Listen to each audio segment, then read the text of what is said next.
হাঁচতি ঐচত বিচতি ঐচত বুধে বিৰচতি মঙলে উৰুকা বিহু গৈ আছিল ক'ত। তিনিচুকীয়া জিলাৰ তৰাণী গাঁৱত হাতীক গা ধুৱাই বিহু পালন।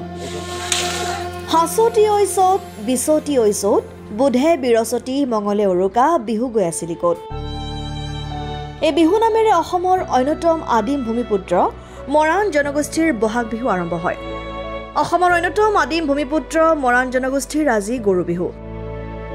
বহাগৰ পহিলা মঙলবাৰৰ পৰা মৰাণ জনগোষ্ঠীৰ লোকসকলে বিহু পালন কৰে।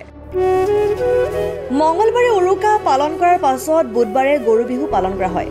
অন্যহাতে তিনিচুকীয়া জিলাৰ তৰাণী গাঁৱত মৰাণ জনগোষ্ঠীৰ জাতীয় জন্তু হাতীক আজি গা ধুৱাই এইদৰে বিহু পালন কৰা হয়।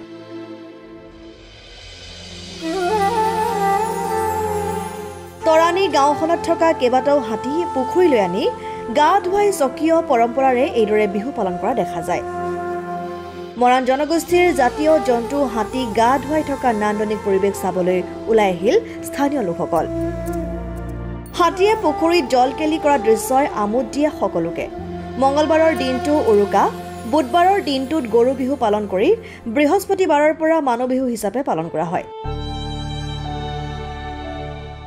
অসমবাসীলৈ মৰাণ জনগোষ্ঠীয় আৰু শদিয়াৰ বিশেষকৈ আজিৰ পৰা গৰু বিহু আৰম্ভ হৈছে। বিহুৰ শুভেচ্ছা জ্ঞাপন কৰিছোঁ। আৰু আমি আজিৰ দিনটোত মৰাণ জনগোষ্ঠীয়ে গৰু বিহুৰ দিনাখনেই যিবিলাকৰ ঘৰত হাতী আছে তেখেতসকলে আজি হাতী গা ধোৱা পৰম্পৰাৰে বিহু আৰম্ভ কৰিছে। আৰু আজি বিহু নোমোৱা পৰম্পৰাও আৰম্ভ হৈছে। আজি আমাৰ গাঁৱতো তৰাণীটো বা প্ৰতিখন মৰাণ গাঁৱত শদিয়াৰ বিভিন্ন গাঁওবিলাকত আজি বিহু নোমোৱা পৰম্পৰাবিলাক আৰম্ভ হ'ব। অহাকালিলৈ মানুহ বিহু আৰম্ভ হ'ব। সেয়েহে এই বিহুৱে আমাৰ যিটো এনাজৰীডাল খটখটীয়া কৰি ৰাখোঁ। আৰু এই হাতী শিকোৱা পৰম্পৰাৰ যিটো বিহু, এই বিহুটো আৰু বেছি অত্যাধিক মানুহৰ মাজলৈকে গুচি যাওক। আৰু যিহেতু এইটো এটা নিভাঁজ গাঁও অঞ্চলবিলাকত এতিয়াও বৰ্তি আছে আৰু মানুহে চাব বিচাৰে যে গাঁৱে গাঁৱে যেতিয়া হাতীবিলাক আছে, ঘৰে ঘৰে হাতীবিলাক আছে, তেওঁলোকেনো কি ধৰণে এইবিলাকক এটা পৰম্পৰাগত নীতি নীতিৰ মাজেৰে বান্ধ খাই ৰাখিছে।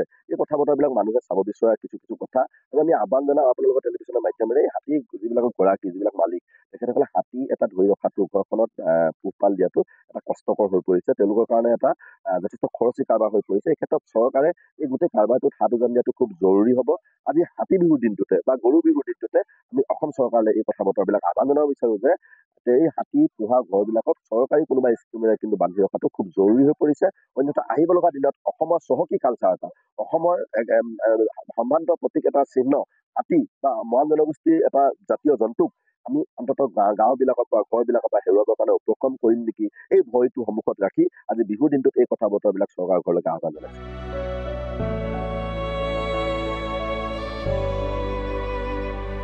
News desk report, democratic Assam.